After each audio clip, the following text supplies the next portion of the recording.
It's time for another edition of Lewis at Large, 60 minutes of smart talk radio featuring guests from all walks of life in conversation with your host, Warner Lewis. So sit back and lend us your ears for the next hour. Now here with today's first guest is the host of Lewis at Large, Warner Lewis. Well, welcome everybody to another edition of Lewis at Large. Yours truly, Warner Lewis from the flight deck. And of course, as always, some smart talk radio is in your future. And what a time to be talking about vacations. The warmer weather is certainly arriving, if not fully upon us. And thoughts turn to summer and just travel all over, and none better to talk to than Lissa Poirot. She is the editor-in-chief of FamilyVacationCritic.com, and we will let her explain a little bit more about that. They are associated in a subsidiary of TripAdvisor Incorporated, but lots of opportunity here to talk about vacations for you, for your family, some expensive, some not expensive, and interesting indeed. Lissa, how are you, my friend? Good, thank you. How are you today? Well, we're good, and anytime you talk about vacation, that always gets people's interest. What, for 2015, with you, well, first of all, let's do this. Let's tell us a little bit more about your work at FamilyVacationCritic.com. Tell us about that, and how did you get in? Why is the travel business of particular interest to you? Well, first of all, Family Vacation Critic is a newer site. We are a member of the TripAdvisor Media Group, and what we have done here is we've tried to make planning a vacation easier for families. There's so much information out there, including what you'll find on TripAdvisor. So we've weeded through it. We've put together just the family favorites. These are going to be the best hotels, best attractions, anything that you're looking for kids, so that you already know that what you see on the site is going to be a good trip with the kids, so you don't have to weed through it all. And then with me, I had loved traveling before I had my kids, and when my daughter came along, 6 months old, I took her on a plane and took her on her first vacation and just kept traveling with them. It's something I really enjoy because, especially with the kids, I get to watch them discover something new, and it's great for them to experience some of the things that I'm showing them, be it something as simple as going to the beach or an amusement park. But we were just in Washington, D.C. for the Cherry Blossom Festival, and they're already talking about going back to see more of the monuments and memorials. And it's just really exciting, and I love doing it. So it's a great opportunity for me to be involved with the site and hopefully inspire others to continue to travel with their kids as well. Well, over the course of the interview, let's do this. Let's kind of explore lots of different options. Can't give lots of detail, but certainly from a general point of view, let's start with those vacations that might be considered less expensive or value ones. Share with us, and again, let's do this if we could, a little bit from the perspective of the Midwest and traveling from the Midwest. Share with us what you believe are some of the more popular destinations and maybe some interesting tidbits our listeners need to know. Sure. Well, right now you've got some good spots to go in the Midwest. Cedar Point in Sandusky is always popular. I remember going there when I was a kid and loving the coasters. They are calling themselves the roller coaster capital of the world. They're launching a new roller coaster this year called Ruggaroo, and they also have their hotel, the Breakers, is reopening after a 2-year transformation. So an all-new look and a water play area, and that's always fun for kids when you're taking them, anywhere where they can ride on rides and get out all their energy. Same thing is happening in Wisconsin Dells. Oh, I used to love going up there. They're the water park capital of the world, and I used to stay in the water until my fingers would prune. They've got some out-of-the-water adventures now. They've got an aerial adventure park that just opened at Chula Vista Resort. It's 6 acres. You're in the woods. You get to go up into the trees. Kids get to be like monkeys. Then they've got a new zip line tour. There's zip line called Zipzilla. It's a 120-foot line. You can go as fast as 55 miles an hour. That one's not for me, but my son would love to do something like that. He's the thrill seeker in the family. They've got new rides at Mount Olympus, the theme park there. They have a new tower ride. So that's a good area, and there's great prices that you can find in Wisconsin Dells, all different types of price points.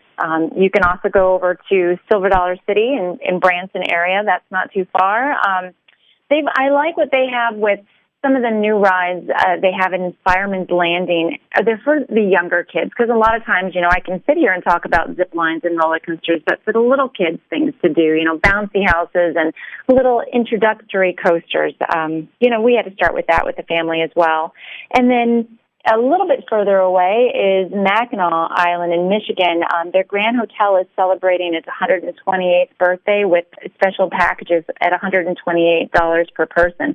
And I love it up there because it's a little old-fashioned. You're going around on bicycles. You're kind of getting away from technology. You're secluded and just spending time together. So those are some of the key ones I think are great. You can also go a little bit further afield if you want to travel to the Smoky Mountains. Pigeon Forge there, Dollywood area, she is opening her first resort hotel. So you had the Dollywood attraction theme park area, but now the first hotel there is a 300-room hotel. It's going to be on 100 acres. They're going to have indoor, outdoor swimming pools. And there's also great price points there. You can also go to the Smoky Mountains just to go hiking and camping. So those are always fun for destinations nearby that don't break the bank. Right, and from here, of course, Colorado is always a destination, too. Great time to go in the summertime, a little bit cooler weather, a lot of hiking, fishing, outdoor activities for sure there. We were actually, my kids and I went out to Western Part. We went to Mesa Verde last year, and they loved being out there, and the weather was fantastic. Even on the plateaus, it's still cooler, but you can still camp and enjoy yourself in the summer. What about from a little bit even higher elevation here on the subject of family travel or just travel in general? Are you finding now, now that we're not completely through, as they say, the economic crisis, but undoubtedly travel and destinations are starting to see more and more customers return as things seem to get better across the country. Is that a fair statement? Yep, they definitely are, and a lot more of the hotels and resorts are catering to families. I've seen a big shift with the hotels adding family suites so that, families of 5 or more can stay comfortably in one room. They're offering more amenities like a kids concierge, little backpacks filled with coloring books and things for the kids to do. They really understand that, it's been difficult for families to travel, and they're trying to make it easier and make it a little bit more comfortable, and I'm seeing that. About the only place that I don't see it too much is still the airfare when you're talking about trying to get away. Air prices, the AP actually just put out a story that airfare was down domestically, but it's down by $2.01 over last year, and it doesn't take into account the baggage fees and the seat assignment fees that you're going to get hit with these days. And unfortunately, that's a hard thing for families who want to go a little bit further and they want to take a flight. So the best way to save some money when you're flying is to book in advance so that you get your seats together, you get them before they start charging you for moving them around, and trying to find the airfare through the airlines that don't charge you for all of the baggage fees. Some of those, Frontier, for example, is a discount airfare provider, but they're going to charge you for even bringing on a carry-on. So take into account all of the different fees when you're looking at those prices, and you might be able to find ways to save money there. Are you finding that more and more people are seeking out these very kid-friendly and proactively kid-oriented resorts? I know that there are lots of them in the state of Florida, lots of kid-friendly camps, and by that I mean when you get there, they have all kinds of activities. There's, as you mentioned, sort of a director of child's activities, and they pretty much, it's almost like a gigantic daycare center. And they also have room configurations, it seems, where more and more adjoining rooms so you can have multiple adults or multiple kids in sort of one unit. That seems to be happening more and more. Well, it's right now a lot of people are doing the multi-generational travel. You've got people, everybody's gone off and moved across the country, and my family's in different spots. So when it comes to summer vacations, you want to be able to visit with your family, but you also want to have a vacation. So more people are planning these group trips where multi-generations of families are coming together. And what these resorts will do, these family-friendly resorts, and especially the all-inclusive resorts, is they're going to cater a little bit to everybody. You've got some adult-only dining, so, grandparents can get away and have some quiet, or you can have a date night while your children are in the kids' care programs. They're more like supervised camps. And my kids, the first time I put them in, I felt, oh, my goodness, I put my kids into like a babysitting program while we went on vacation. That's not right. And I went to get them, and they yelled at me. They said, no, we're having fun. We're with our friends. Leave us alone. Go do your own thing. And so they enjoy it because they get a break from you as well. So you can come together for certain portions with family movie nights, different programs that they'll do, family dances sometimes. And then you can also get a little bit of a break. Mom can go to the spa. Dad might be able to golf. The kids are having fun with their newfound friends that they can keep in touch with. So I really love the new programs that I'm seeing, and especially those all-inclusive resorts, because that way you can budget ahead of time. You know what you're going to spend, and everything's going to be included when you get there, so you don't have to say no to the kids, and you don't have to pull out your wallet again and be concerned with what you're spending while you're on your trip. If you just joined us, yours truly, Warner Lewis from the flight deck of Lewis at Large Radio. And as always, we're in the midst of some Smart Talk Radio. This segment with Lissa Poirot. She's the editor-in-chief of FamilyVacationCritic.com, which is a subsidiary of TripAdvisor Incorporated, talking about family vacations right now. What about... let's step it up just a little bit of a notch. In the summer, a lot of people think cruising, you love, you hate, or maybe you don't know it all. But if you're thinking about cruising, a lot of people think immediately, well, I got to go to L.A., I've got to go to Florida to get on a boat. But actually, Galveston, Texas is a port a lot of people seem to overlook. It is. You've got Carnival Cruise Line out of that port, Disney Cruise Line, Royal Caribbean, and those cruises are going to set sail to Mexico. You can go to Eastern and Western Caribbean and into the Bahamas. It's a good spot, and even the cruise lines, like the resorts, are starting to make a shift towards the family. Obviously, Disney has always been family-friendly, and I love Disney because they do it right. It's not just overrun with kids. It really is calm and serene, even though you've got all of these kids programs. It doesn't feel anything like the craziness that could be Disney World sometimes. And Carnival Cruise Line is starting to do more programs for families and kids programming and offering the family suites. Same thing with Royal Caribbean. So you can get some good deals, especially out of Galveston, and you can still get to those destinations you want to go to. You just need to make sure you have your passport. Yep, indeed. Lissa, what about just in general? Share with our Lewis at Large listeners from your vantage point and what you see when we travel, kids or no kids, resort or just tooling around the country, so to speak. Give us some good tips for saving money, maybe some things we just don't think about that we could save $1 or $2 along the way. Well, since I get to do this for a living, I'm often online doing as much research as I can and trying to do that so others don't have to. But it is really simple to find some of these discounts. If you are looking at a certain destination, if you visit their visitor and convention bureau online, a lot of times they're going to have different coupons you could find for restaurants, for attractions. They might even have hotel packages. You can find some similar packages on your AAA memberships that you might not be thinking about. If you've enrolled in some of the membership loyalty programs through your credit cards, through hotels, you might find some discounts that overlap with rental cars or some of the attractions. And it's there, but a lot of people just forget to look through all of that information that they have. There are also some cities that are doing city passes where they've got these groups of passes for all of the different attractions. You'll save money on the attractions. Sometimes you might wonder, will you really see as many of the museums that would warrant the cost of spending on the upfront ticket price? But oftentimes you will, especially because you skip the lines when you have these passes. You get to jump into a membership line. You also get discounts with these passes on some of the restaurants that they might have inside of the attractions. So there's good things there. And then you can also look into those new sites like Living Social and Groupon. If you're traveling somewhere, look at those sites and sign up for that destination. I once went on a trip with a friend of mine, and we signed up for it and found some great discounts. We got 2-for-1 discounts for a number of attractions, and that's something that you don't think about is, looking ahead of where you might be going. So those are really great ways to save some money. What about also, I know our family went trip down to Florida and had two little ones, sub 4-year-olds, and got very, very lucky on the plane, had a couple of open rows. So there was a little bit of a free run there, but that's a little bit unusual. What about, give us some tips for flying with kids, especially the ones that require strollers, that require car seats, those kinds of things?